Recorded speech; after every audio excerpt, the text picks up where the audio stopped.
Hello అండి, నమస్తే. Welcome to Hima's kitchen. ఈ రోజు మన ఛానల్లో మరో కొన్ని అద్భుతమైన టిప్స్ తో అయితే మేము ముందుకు వచ్చేసానండి. వీడియోనైతే కనుక ఎక్కడా కూడా స్కిప్ చేయకుండా చూడండి. ముందుగా మొదటి టిప్ వచ్చేసి, మనం అందరం కూడా ఇంట్లో ఈ విధంగా మరమరాలు అనేవి వాడుతూ ఉంటాము. ఇవేంటంటే బయట నుంచి తెచ్చినప్పుడు చాలా క్రిస్పీగా బాగుంటాయండి. మనం అలా ఇంట్లో పెట్టేసామనుకోండి, కొంచెం గాలి తగిలితే ఇవి మెత్తగా రబ్బర్ లాగా సాగుతూ ఉంటాయి. మళ్ళీ కూడా మనం వీటిని ఫ్రెష్ గా మంచి క్రిస్పీగా ఉండాలి అంటే కనుక ఇలా ట్రై చేయండి. ఒక కడాయి తీసుకొని స్టవ్ ఆన్ చేసి స్టవ్ మీద పెట్టుకోవాలి. తర్వాత మరమరాలను వేసుకొని ఒకేసారి ఎక్కువ వేయకుండా ఇలా కొద్దిగా మరమరాలను వేసుకొని ఒక 30 సెకండ్స్ ఇలా లో ఫ్లేమ్ లో ఇలా గెరెటితో అటు ఇటు మనం చక్కగా కలుపుకుంటూ ఫ్రై చేసుకున్నాం అనుకోండి, ఈ మరమరాలు మళ్ళీ కూడా మనకి చక్కగా క్రిస్పీగా అవుతాయండి. వీటిని ఇలా ఒక 30 సెకండ్స్ ఫ్రై చేసుకున్న తర్వాత చూడండి, మీకు ఇలా క్రిస్పీగా ఉంటాయి. ఇవి చల్లారిన తర్వాత ఏదైనా గాలి తగలని బాక్స్ లో స్టోర్ చేసుకుంటే ఎన్ని రోజులైనా సరే మనకి మరమరాలు అనేవి క్రిస్పీగా ఉంటాయండి. అసలు మెత్తబడు. ట్రై చేయండి. అలాగే నెక్స్ట్ టిప్ అండి, మనం ఒక్కొక్కసారి నిమ్మకాయలు తెచ్చుకున్నప్పుడు ఇలా పచ్చికాయలు వస్తూ ఉంటాయి. ఇలా పచ్చికాయలు అనుకోండి మనం దేవుడి దగ్గర పెడుతూ ఉంటాము, లేదు మనం వీటి నుంచి రసం తీయాలంటే చాలా తక్కువ రసం వస్తుంది. కాయ అనేది చాలా గట్టిగా ఉంటుంది కదండి పచ్చికాయ.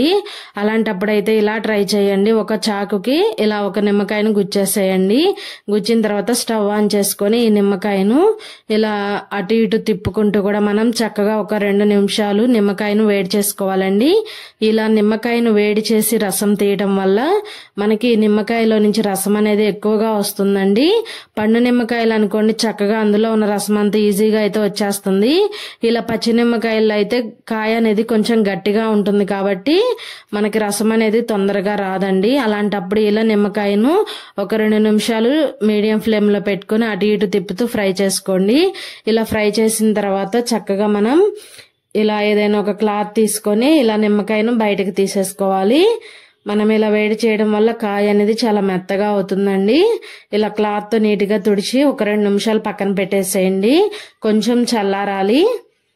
కొంచెం చల్లారిన తర్వాత ఈ నిమ్మకాయను ఒక ప్లేట్ లో తీసుకొని నిమ్మకాయను అయితే కట్ చేసి మీకు రసం అనేది పిండి చూపిస్తాను. చూడండి, ఈ విధంగా చాకుతో అయితే 2 సగాలుగా కట్ చేసుకోవాలి.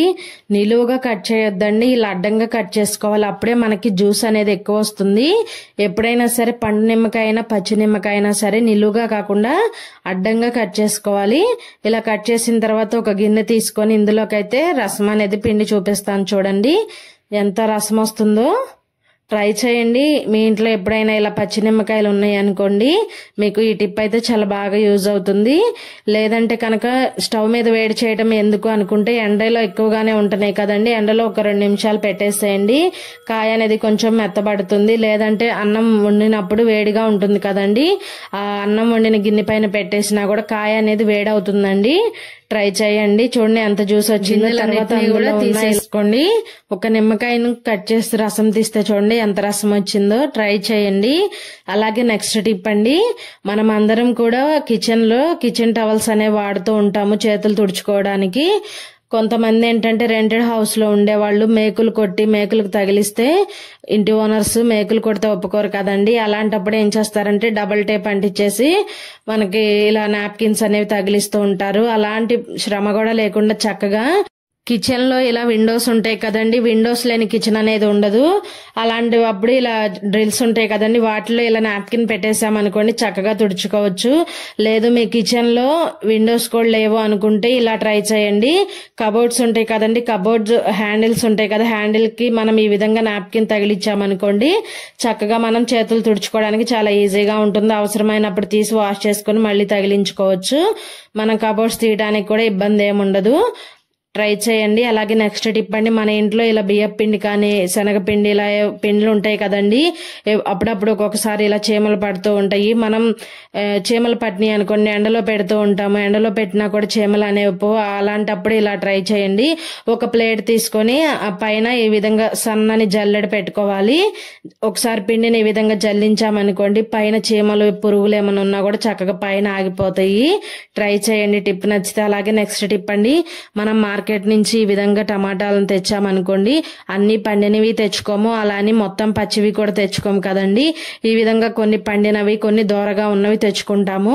మనం ముందు పండినవి వాడుకుంటామండి, తర్వాత ఇలా దోరగా ఉన్నవి అలా డైరెక్ట్ గా ఫ్రిడ్జ్ లో పెట్టేస్తాము. మనం ఎన్ని రోజులు ఫ్రిడ్జ్ లో పెట్టినా కూడా ఈ దోరగా ఉన్న టమాటాలు అయితే అస్సలు పండవండి. పైన తొడిమ దగ్గర చాలా పచ్చగా అలాగే గట్టిగా ఉంటాయి. మనం వీటిని కట్ చేసి కర్రీస్ లో వేసినా కూడా అసలు ముక్క అనేది ఉడకదండి, తెల్లగా ఉంటాయి ఇవి అయితే కనుక. అలాంటప్పుడు ఇలా అయితే ట్రై చేయండి. టమాటాలని శుభ్రంగా తెచ్చిన వెంటనే కడిగేసేసి తడి లేకుండా చూసుకోవాలి.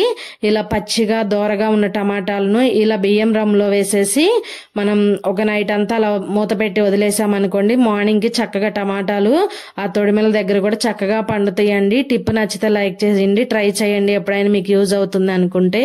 అలాగే నెక్స్ట్ టిప్ అండి, మనం నాన్ స్టిక్ దోశ పెనం మీద ఆయిల్ వేసినా వేయకపోయినా దోశలు అనేవి చాలా బాగా వస్తాయండి. కానీ ఇలాంటి ఐరన్ దోశ పెనముల మీద మనకి ఒక్కొక్కసారి దోశలు అనేవి ఇలా విరిగిపోతూ ఉంటాయి, అసలు ఎంత తీసినా రావు. అలాంటప్పుడు ఇలా ట్రై చేయండి. చూడండి, స్టవ్ ఆన్ చేసి లో ఫ్లేమ్ లో పెట్టుకొని దోశ పెనం పెట్టుకోవాలి. తర్వాత ఒక 1/2 టేబుల్ స్పూన్ సాల్ట్ వేసుకోండి. అలాగే ఒక 1/2 చెక్క వరకు నిమ్మరసం పిండేసి ఈ నిమ్మ చెక్కకి ఏదైనా ఒక ఫోర్క్ స్పూన్ గుచ్చేసేయాలండి, లేదంటే చాకునైనా సరే చేసి మనం చక్కగా అయితే క్లీన్ చేసుకోవచ్చు. మనకి సాల్ట్ వేయడం వల్ల మంచి స్క్రబ్ లా యూజ్ అవుతుందండి. ఇలా నిమ్మరసం పిండి క్లీన్ చేయడం వల్ల మనకి దోశలు అనేవి చక్కగా అంటుకోకుండా చాలా బాగా వస్తాయండి. 15 రోజులకు ఒకసారైనా సరే ఇలా క్లీన్ చేసుకున్నామంటే ఈ ఐరన్ దోశ పెనములు చాలా నీట్ గా ఉంటాయండి. అలాగే మనకి దోశలు అనేవి అస్సలు అంటుకోవు, చాలా బాగా వస్తాయండి. మనకి దీని మీద జిడ్డు అనేది పేరుకుపోయినప్పుడు మనకి దోశలు అనేవి సరిగ్గా అయితే రావు, అంటుకుపోయి దోశ పర్ఫెక్ట్ గా రాదండి, ఇరిగిపోతూ ఉంటుంది. చక్కగా ఈ విధంగా అయితే ట్రై చేయండి. చూడండి, దాని మీద ఉన్న జిడ్డు అంతా కూడా ఈ నిమ్మ చెక్కకి పట్టేసింది. తర్వాత వీటిని నీట్ గా మనం ఏదైనా ఒక డిష్ వాష్ లిక్విడ్ తో నీట్ గా క్లీన్ చేసుకున్నామంటే మనకి దోశలు అనేవి విరిగిపోకుండా చాలా పర్ఫెక్ట్ గా వస్తాయండి. అలాగే నెక్స్ట్ టిప్ అండి, పిల్లలు ఇలా బిస్కెట్ ప్యాకెట్స్ ఓపెన్ చేసి ఒక 2-3 తిని ప్యాకెట్ ని అలా పెట్టేస్తూ ఉంటారు. ఇవేంటంటే నెక్స్ట్ డేకి మెత్తగా అయిపోతూ ఉంటాయండి. ఇలా మెత్తగా అయిపోయిన బిస్కెట్లని ఇలా దోశ పెనం పైన పెట్టి చూడండి, మీరే ఆశ్చర్యపోతారు. స్టవ్ ని లో ఫ్లేమ్ లో పెట్టుకోవాలి. లో ఫ్లేమ్ లో పెట్టుకుని చక్కగా ఏవైతే మెత్తబడిని అనుకున్నామో ఆ బిస్కెట్లు అన్నిటిని ఇలా దోశ పెనం మీద పెట్టుకోవాలండి. ఒక 30 సెకండ్స్ ఉంటే సరిపోతుంది. ఇలా దోశ పెనం పైన ఇలా బిస్కెట్స్ పెట్టేసి ఒక 30 సెకండ్స్ తర్వాత మళ్ళీ రెండో వైపుకు తిప్పుకోవాలి. ఇలా రెండో వైపు తిప్పుకొని వీటి వైపు కూడా ఒక 30 సెకండ్స్ ఉంచిన తర్వాత వీటిని తీసి వేరే ప్లేట్ లో పెట్టుకోవడం అనండి. మనకి బిస్కెట్లు ఎంత మెత్తవైనా సరే మనకి చాలా క్రిస్పీగా ఉంటాయండి. మెత్తగా ఉన్న బిస్కెట్లు చిన్నపిల్లలైనా పెద్దవాళ్ళైనా సరే తినడానికి అస్సలు ఇష్టపడరు. అలాంటప్పుడు ఇలా ట్రై చేసి చూడండి. బిస్కెట్లు అనేవి మనకి మళ్ళీ ప్యాకెట్ కొత్తగా కొన్నప్పుడు ఎలా బిస్కెట్స్ అనేవి క్రిస్పీగా ఉంటాయో అంత టేస్టీగా ఉంటాయండి. ట్రై చేయండి.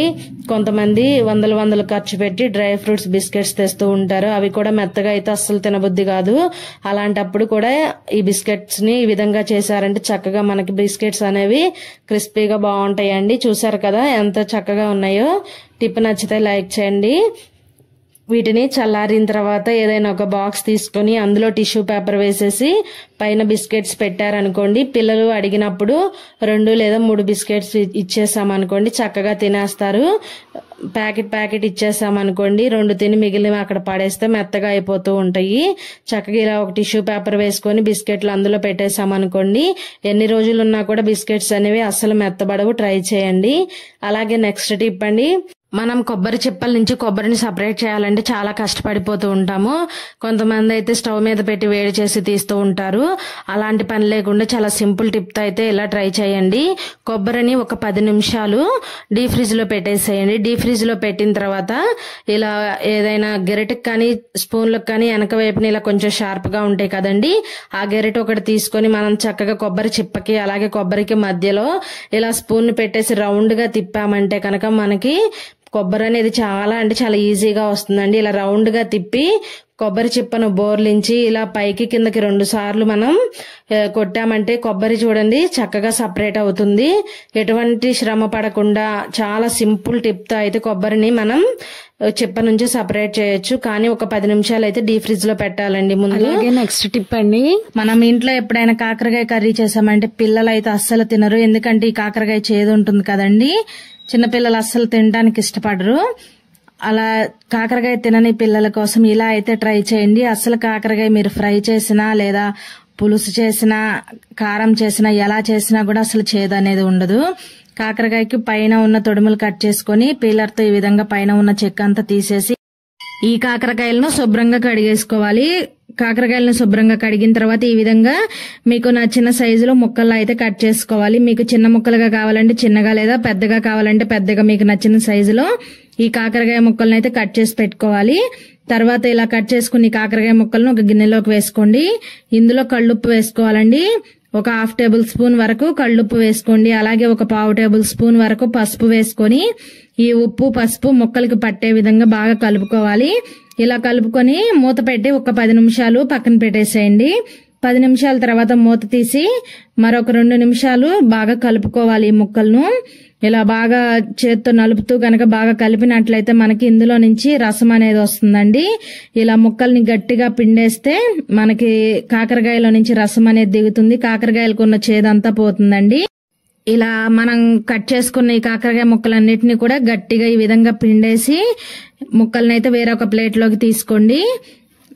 మనం ఇలా కాకరకాయ ముక్కలు ఉప్పు పసుపు వేసి ఇలా గట్టిగా నలిపి పిండటం వల్ల కాకరకాయలో నుంచి ఈ విధంగా రసం వస్తుందండి. చేదంతా పోతుంది. ట్రై చేయండి, చాలా బాగా యూజ్ అవుతుంది. అలాగే నెక్స్ట్ టిప్ అండి, మన ఇంట్లో పెద్దవాళ్ళు ఉన్నారనుకోండి, మోకాళ్ళ నొప్పులతో చాలా బాధపడుతూ ఉంటారు. చిన్నపిల్లలు ఉన్నా కూడా మనకి ఎక్కడన్నా పడ్డారనుకోండి, మెట్ల మీద నుంచి పడినా లేదా స్కూల్లో ఎక్కడైనా పడుతూ ఉంటారు పిల్లలు. అలా పడినప్పుడు కాళ్ళు చేతులు అనేవి వాసి బాగా నొప్పితో అల్లాడిపోతూ ఉంటారు.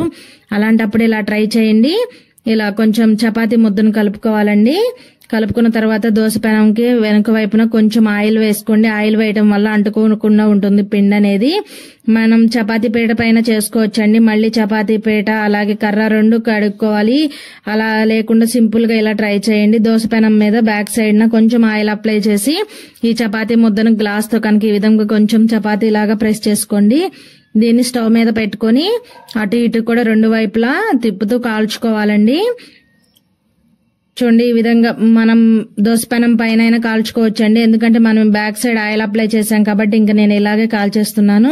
ఈ విధంగా 2 వైపులా కూడా కాల్చుకున్న తర్వాత స్టవ్ ఆఫ్ చేసేయండి. ఇది వేడిగా ఉన్నప్పుడే మనకి ఎక్కడైతే కనుక కాళ్ళు చేతులు వాసి నొప్పులుగా ఉన్నాయో అక్కడ కనుక మనం ఈ చపాతీని పెట్టుకున్నాం అనుకోండి, మనకి నొప్పులు అనేవి తగ్గిపోతాయండి. వేడికి వాళ్ళైతే కనుక అన్నం వండిన తర్వాత ఏదైనా ఒక క్లాత్ లో వేడివేడిగా ఉన్నప్పుడే అన్నం అనేది వేసేసి మూటలా కట్టేవాళ్ళండి. కట్టి కాపురం అనేది పెట్టేవాళ్ళు. ఆ క్లాత్ లో రైస్ ఉంటుంది కదండి, ఆ వేడి చూపించినట్లయితే ఎక్కడైతే మనకి కాళ్ళు చేతులు వాసి నొప్పులుగా ఉంటున్నాయో ఆ ప్రదేశంలో కనుక ఆ రైస్ ని వేడి చూపించినట్లయితే ఆ వేడికి నొప్పులు అనేవి తగ్గేవండి.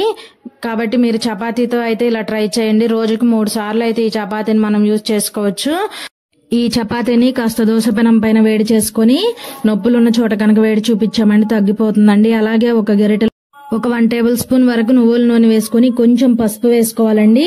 అలాగే ఒక కర్పూరం నలిపి వేసి కొంచెం వేడి చేసుకోవాలి. ఈ వేడిగా ఉన్నప్పుడే ఆయిల్ మనం ముందుగా చేసి పెట్టుకున్న చపాతీ పైన వేసి ఈ విధంగా స్ప్రెడ్ చేసుకోవాలి అంతా కూడా.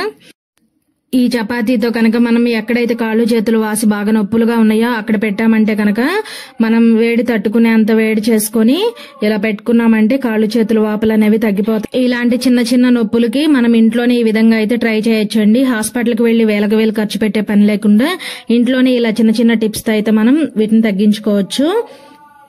ఇలా ఈ ఆయిల్ ని రోజుకు 3 సార్లు కనుక మనం అప్లై చేసుకుంటే చక్కగా మనకి చాలా మంచి రిజల్ట్ అనేది ఉంటుందండి. ట్రై చేయండి.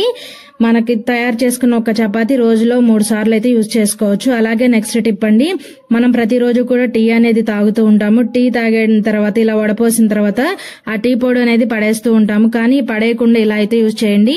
మిక్సీ జార్ లో మనం అల్లం వెల్లుల్లి పేస్ట్ కానీ ఏవైనా మసాలాలు వేసినప్పుడు అదే స్మెల్ వస్తూ ఉంటుంది. అలాగే ఆ సైడ్లంతా కూడా మనం వేసిన మసాలా పొడులు అనేవి ఎండిపోయి అలా ఉండిపోతాయండి. అలాంటప్పుడు అయితే ఇలా ట్రై చేయండి. మనం వడకట్టుకున్న టీ పొడి ఉంది కదండి, ఆ టీ పొడి వేసుకోండి. అలాగే ఒక 1 టేబుల్ స్పూన్ వరకు సాల్ట్, కొంచెం విమ్ లిక్విడ్ కానీ లేదా ఏదైనా డిష్ వాష్ సోప్ కానీ ఏదైనా సరే కొంచెం వేసుకోవాలి. కొంచెం వాటర్ పోసి ఒకసారి బాగా మిక్స్ చేసుకోవాలండి.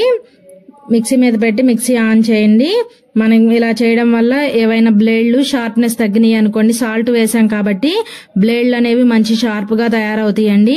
అలాగే ఆ బ్లేడ్స్ దగ్గర ఏమైనా మసాలాలు అవి ఏమైనా ఎండిపోయి ఇరుక్కుపోయి ఉన్నా కూడా చక్కగా నీట్ గా అయితే వచ్చేస్తది. ఇలా ఒక పనికిరాని టూత్ బ్రష్ ఒకటి తీసుకొని ఈ విధంగా బ్రష్ తో కనుక రుద్దుకున్నామంటే చక్కగా నీట్ గా ఉంటుందండి. సాల్ట్ వేయడం వల్ల మనకి బ్లేడ్లు అనేవి కూడా మంచిగా షార్ప్ గా తయారవుతాయి. అలాగే మిక్సీ జార్ లోపల ప్రతిరోజు కడుగుతూనే ఉంటాం కానీ బ్యాక్ సైడ్ మాత్రం అసలు కడగం కదండి. 15 రోజులకు ఒకసారి అయితే ఇలా ట్రై చేయండి.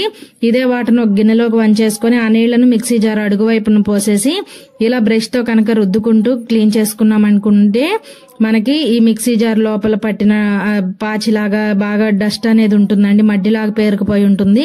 అదంతా కూడా నీట్ గా వచ్చేస్తుంది. చూడండి, కడిగిన తర్వాత మిక్సీ జార్ అనేది ఈ విధంగా ఉందండి. లోపల బయట అంతా కూడా మిక్సీ జార్ చాలా నీట్ గా తయారవుతుంది. ట్రై చేయండి. అలాగే నెక్స్ట్ టిప్ అండి, మనం ఇడ్లీ పిండి దోశ పిండి వేస్తాం కదండి, మనకి 4-5 గంటల్లో పిండి పులవాలంటే వంట సోడా కానీ లేదా ఇవన్నీ వాడుతూ ఉంటారు. అలా ఏం అవసరం లేకుండా ఇందులో ఒక 1 టేబుల్ స్పూన్ వరకు సాల్ట్ వేసుకోండి. మనకి సాల్ట్ వేసి ఒక 3 గంటలు తర్వాత చూడండి పిండి అనేది చక్కగా పులుస్తుందండి. ఇలా ఉప్పు వేయడం వల్ల పిండి అనేది తొందరగా పులుస్తుంది. ట్రై చేయండి. ఎటువంటి వంట సోడా, ఈనో ప్యాకెట్లు ఇవేమీ అవసరం లేదు. ఒక 1 టేబుల్ స్పూన్ సాల్ట్ వేసి 3 గంటల తర్వాత చూస్తే పిండి అనేది చక్కగా పులుస్తుంది. ట్రై చేయండి. అలాగే నెక్స్ట్ టిప్ అండి, మనం ఇంట్లో సండే వచ్చిందంటే నాన్ వెజ్ ఏదో ఒకటి వండుతూ ఉంటాము. ఇలా నాన్ వెజ్ వండినప్పుడు మనం ఎంత స్టవ్ ని ఎంత నీట్ గా కడిగినా కూడా నీచు వాసన వస్తుందండి, బాగా స్మెల్ వస్తూ ఉంటుంది. అలాంటప్పుడు అయితే ఇలా ట్రై చేయండి. మనం ఈ స్టవ్ కడిగేటప్పుడు ఈ బర్నర్స్ లోకి వాటర్ ఏం వెళ్లకుండా ఈ విధంగా పైన ఏదైనా కవర్లు పెట్టేసేయండి ఈ విధంగా. తర్వాత ఇక్కడ నేనైతే ఒక 5-6 వరకు కుంకుడుకాయలను కొట్టి ఈ విధంగా నీళ్ళల్లో నానపెట్టానండి. ఒక అరగంట అలా వదిలేస్తే చక్కగా నానిపోయిన కుంకుడుకాయలు. మీకు ఇంకా తొందరగా నానాలంటే కొంచెం వేడి నీళ్ళల్లో వేస్తే ఒక 5 నిమిషాల్లో అయితే కుంకుడుకాయలు అనేవి చక్కగా నానిపోతాయండి. తర్వాత ఇలా కుంకుడు రసం ఉంది కదండి, ఇందులోనే ఒక చిన్న గ్లాస్ తో ఒక గ్లాస్ నీళ్లు కూడా పోసాను నేను. తర్వాత మనం ఈ కుంకుడుకాయ రసాన్ని షింకులో అలాగే స్టవ్ అంతా కూడా నీట్ గా ఈ విధంగా చల్లుకోవాలి. ఇలా చల్లుకున్న తర్వాత ఒక 5 నిమిషాలు అలా వదిలేసేయండి. స్టవ్ వెనక బ్యాక్ సైడ్ టైల్స్ ఉంటాయి కదండి, వాటి మీద కూడా మొత్తం ఈ విధంగా అయితే కుంకుడు రసాన్ని పోస్తున్నాను. మనం కుంకుడుకాయలు అంటే నార్మల్ గా తలస్నానం చేసేటప్పుడు యూజ్ చేస్తాము. హెయిర్ మంచిగా గ్రో అవుతుందండి. అలా కాకుండా ఇలా స్టవ్ మీద ఒకసారి మీరు స్టవ్ ని క్లీన్ చేసి చూడండి. మీకు ఇలా స్టీల్ స్టవ్ అయితే కనుక మంచిగా షైనింగ్ వస్తుందండి. అలాగే స్టవ్ వెనకాల టైల్స్ కి జిడ్డు పట్టి ఉంటాయి. ఆ జిడ్డు కూడా మనం ఇందులో సర్ఫ్ కానీ లిక్విడ్ ఏమి యూజ్ చేయమండి, ఓన్లీ కుంకుడుకాయ రసంతోనే మనకి చాలా నీట్ గా అంటే నీట్ గా క్లీన్ అవుతుంది. ఎటువంటి జిడ్డు కానీ ఏమి ఉండదండి. గ్యాస్ స్టవ్ వెనకాల అసలు టైల్స్ కి అయితే జిడ్డు పట్టిపోయింది. మనం ఏం వాడకుండా ఈ ఒక కుంకుడు రసంతోనే ఆ జిడ్డుని అంతా వదిలించుకోవచ్చు. ఇలా ఒక స్క్రబ్బర్ తీసుకొని స్టవ్ అంతా కూడా నీట్ గా క్లీన్ చేసుకోవాలి. అలాగే టైల్స్ అండి, స్టవ్ వెనక టైల్స్ ఉంటాయి కదా, వాటిని కూడా క్లీన్ చేసుకోవాలి. అలాగే కుంకుడు రసంతో ట్యాప్స్ క్లీన్ చేసి చూడండి మీరు ఒకసారి. అసలు స్టీల్ ట్యాప్స్ అయితే ఎంత షైనింగ్ వస్తాయోనండి. ఈ ట్యాప్సే కాదండి, మనం బాత్రూమ్ లో వాడే ట్యాప్స్ ని కూడా క్లీన్ చేసుకోవచ్చు. ట్యాప్స్ అయితే చాలా అంటే చాలా నీట్ గా ఉంటాయి. అలాగే షింక్ ను కూడా ఈ విధంగా స్క్రబ్బర్ తో అయితే రుద్దేస్తున్నాను. రుద్దిన తర్వాత అయితే మీకు కడిగి చూపిస్తా చూడండి. అసలు స్టీల్ ట్యాప్ ఎంత షైనీగా ఉంటుందో ట్రై చేయండి మీరైతే. అలాగే కుంకుడు రసాన్ని కనుక మనం షింక్ లో కొంచెం పోసామనుకోండి, మనకి డ్రైనేజ్ పైపుల నుంచి బొద్దింకులు అలాగే చిన్న చిన్న పురుగులు అనేవి వస్తూ ఉంటాయి కదండి, అలాంటి సమస్య ఉండదండి. ఈ కుంకుడు రసానికి ఆ బొద్దింకులు ఏమైనా ఉన్నా కూడా మనకైతే ఆ డ్రైనేజ్ పైపుల లోపల నుంచి బయటకు వెళ్లిపోతాయి గానీ అసలు లోపలికైతే రావు. ఇంకా స్టవ్ అంతా నీట్ గా కడిగేసానండి. కడిగిన తర్వాత మనం కవర్లు పెట్టాం కదండి, ఆ కవర్లను అయితే తీసి చూపిస్తున్నాను. కవర్లు తీసిన వెంటనే అలా తడిగా వదిలేసేయొద్దండి. నీళ్ల మచ్చల్లా పడి స్టవ్ మీద మచ్చలు పడిపోతాయి. ఏదైనా ఒక క్లాత్ తీసుకొని నీట్ గా తడేం లేకుండా తుడుచుకోవాలి. అలాగే టైల్స్ కూడా తుడుచుకోవాలండి, లేదంటే ఆ నీళ్ల మచ్చలు అలాగే ఉండిపోయి మచ్చలుగా ఉంటాయి. ఇలా ట్యాప్ అంతా కూడా స్టవ్ టైల్స్ అంతా కూడా కడిగిన తర్వాత ఇలా అయితే నీట్ గా తుడిచేసుకున్నాను. అంతా తుడిచిన తర్వాత అయితే చూడండి స్టవ్ అయితే ఈ విధంగా నీట్ గా ఉంది. స్టీల్ వాటికైతే చాలా అంటే చాలా బాగా యూజ్ అవుతుందండి. చూడండి, స్టవ్ అయితే అసలు కొత్తదిలా మెరిసిపోతూ ఉంటుంది, అంత బాగుంటుంది. మీరు కూడా ఈసారి ఇలా ఏదైనా నాన్ వెజ్ వండినప్పుడు నీచు వాసన వస్తుంది అనుకోండి, ఇలా అయితే ట్రై చేయండి. అసలు స్మెల్ ఉండదు, అలాగే స్టవ్ కూడా చాలా నీట్ గా ఉంటుందండి. చూసారు కదండి, స్టవ్ కడిగి ప్లేట్స్ పెట్టిన తర్వాత ఎంత నీట్ గా ఉందో. మనం కొత్త స్టవ్ కొంటే ఎలా ఉంటుందో అంత నీట్ గా ఉంటుందండి.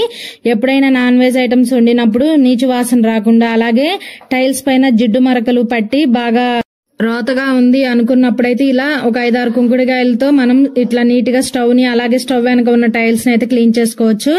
అలాగే స్టవ్ క్లీన్ చేసిన తర్వాత ఇలా ఏవైనా పగిలిపోయిన ప్లేట్స్ ఏవో ఒకటి ఇంట్లో ఉంటూనే ఉంటాయి కదండి, ఒక ప్లేట్ ని ఇలా స్టవ్ కింద పెట్టుకున్నాం అనుకోండి, మనం రైస్ వండిన పాలు కాచిన ఏమన్నా పొంగిని అనుకోండి అందులోనే పడిపోతాయండి. చక్కగా ఒక ప్లేట్ తీసి మనం క్లీన్ చేసుకుంటే సరిపోతుంది. చూడండి, టైల్స్ కి ఎక్కడా కూడా జిడ్డు అనే మాటే ఉండదు. ఈ కుంకిడి రసం అంత బాగా పనిచేస్తుంది, ట్రై చేయండి. చాలా అంటే చాలా బాగా యూజ్ అవుతుందండి. అస్సలు స్మెల్ ఉండదు, అలాగే నీచు వాసన ఉండదు, అలాగే జిడ్డు పట్టిన టైల్స్ కూడా చక్కగా క్లీన్ అవుతాయి. అలాగే నెక్స్ట్ టిప్ ఏంటో చూద్దాము. మన ఇంట్లో ఇలాంటి రైస్ బ్యాగులు ఉంటాయి కదండి, ప్రతి మంత్ మనం రైస్ తెచ్చుకుంటూ ఉంటాము. ఇలా రైస్ బ్యాగుల్ని వేస్ట్ గా పడేస్తూ ఉంటాము, కానీ అప్పుడప్పుడు ఇలా అయితే యూజ్ చేసుకోవచ్చు. రైస్ బ్యాగ్ ని ఇలా ఫోల్డ్ చేసుకోవాలండి. తర్వాత మన ఇంట్లో ఏవైనా పాతవి పిల్లో కవర్స్ ఉంటే ఒక కవర్ తీసుకొని మనం ముందుగా మడిచి పెట్టుకున్న ఈ రైస్ బ్యాగ్ ని అయితే పిల్లో కవర్ లో పెట్టుకోవాలి. ఇలా పిల్లో కవర్ లో పెట్టిన తర్వాత చూడండి, మనకి చక్కగా ఒక మ్యాట్ లాగా అయితే తయారవుతుందండి. మీకు కావాలంటే సూది దారంతో చివరన కుట్టు వేసుకోండి. నేనైతే కిందకి మడిచి వేశాను. తర్వాత చూడండి, మనకి మ్యాట్ అనేది చక్కగా ఈ విధంగా రెడీ అవుతుంది. మీరు ఈ రైస్ బ్యాగ్ ప్లేస్ లో మనం గోధుమ పిండి తెచ్చినప్పుడు 5 kgs ప్యాకెట్స్ కవర్స్ ఉంటాయి కదండి, వాటినైనా కూడా యూజ్ చేసుకోవచ్చు. ఇప్పుడు మనకి మ్యాట్ ఎందుకు ఉపయోగపడుతుందని చూపిస్తా చూడండి. మనం గిన్నెలు కడిగిన తర్వాత ఇలా మిక్సీ జార్లు, అలాగే గ్లాస్ బౌల్స్ కానీ గ్లాసులు కానీ ఏమన్నా ఉంటే వాటిని కింద అయితే బోర్లు ఇస్తూ ఉంటాము. కింద బోర్లు ఇస్తే ఆ వాటర్ తడంతా అయ్యి మళ్ళీ మనం వేరే క్లాత్ తో తుడుచుకోవాల్సి ఉంటుంది. అలా తుడుచుకునే పని లేకుండా చక్కగా ఈ విధంగా మనం ఒక పిల్లో కవర్ లో రైస్ బ్యాగ్ పెట్టి మ్యాట్ లా చేసుకున్నాం అనుకోండి, చక్కగా ఇలాంటివన్నీ కూడా వాటి మీద బోర్లించుకోవచ్చు. తర్వాత ఈ మ్యాట్ ని తీసుకెళ్లి ఒక 2 నిమిషాలు ఎండలో వేస్తే సరిపోతుందండి. అంతేకాదండి, మనం గిన్నెలు కడిగిన తర్వాత ఇలా స్టాండ్ ని కింద పెడతాము, అందులో నుంచి చొక్కలు చొక్కలుగా నీళ్లు కారుతూ ఉంటాయి. ఇలా మ్యాట్ మీద పెట్టుకున్నాం అనుకోండి, చక్కగా వాటర్ ఏమన్నా కారినా కూడా కాటన్ది కాబట్టి చక్కగా పీల్చేస్తుందండి ఆ పిల్లో కవర్. తర్వాత దాన్ని తీసుకెళ్లి ఎండలో వేసుకున్నామంటే చక్కగా ఆరిపోతుంది. ఇట్లా మనం వేస్ట్ గా పడేసే రైస్ బ్యాగులను అలాగే పాత పిల్లో కవర్లను అయితే మనం కిచెన్ లో ఈ విధంగా యూజ్ చేసుకోవచ్చు. ట్రై చేయండి.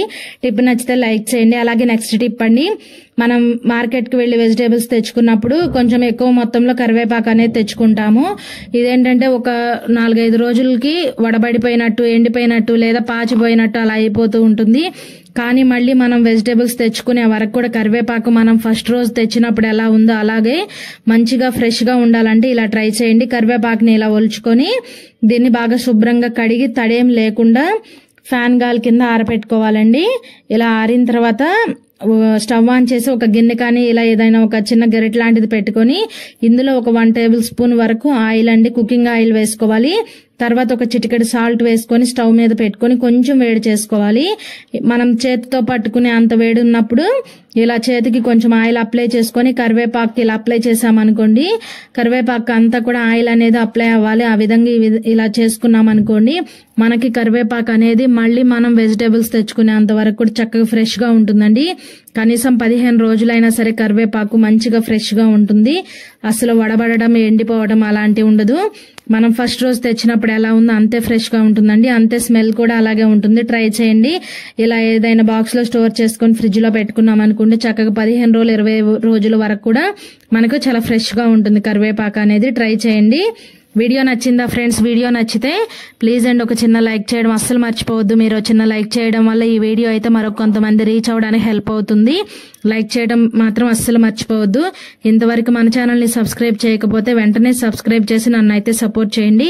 Thanks for watching video.